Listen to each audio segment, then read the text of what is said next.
Ni Puan Hajah Lena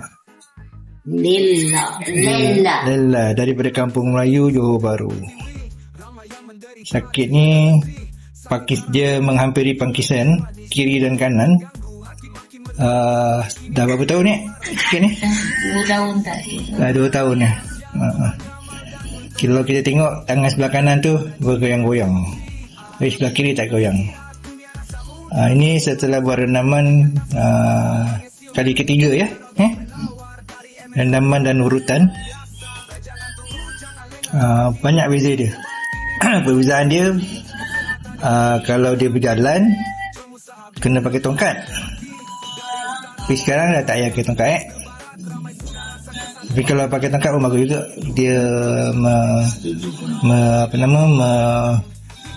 menjaga bahagian pinggang kita tu daripada ni.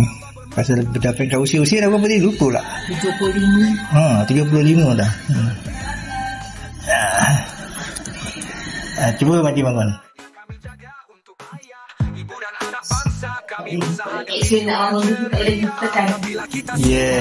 Dah boleh bangun sini. Cuba jalan. Ambil ni botol. Okay, jalan.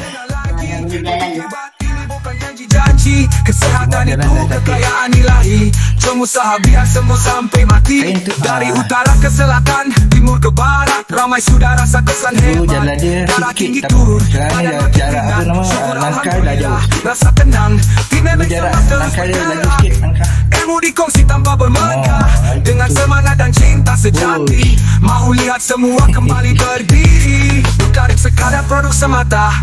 Ini amanah yang kami jaga untuk ayah, ibu dan anak bangsa. Kami usaha demi jiwa yang ceria. Apabila kita sihat, dunia rasa mudah, semua masalah jadi ringan tak susah.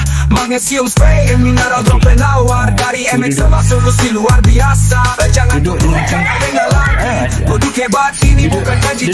Dengan confident duduk confident tu. Confident level tu yang pengalaman. Alhamdulillah. Apa rasa lepas berjalan tadi ni? Rasa lada, rasa ringan? Tak adalah, bukan tak. Okey lah, tak reti nak cakap, tapi okey lah. Alhamdulillah. Kesehatan itu kekayaan ilahi, cuma usaha biar semua sampai mati.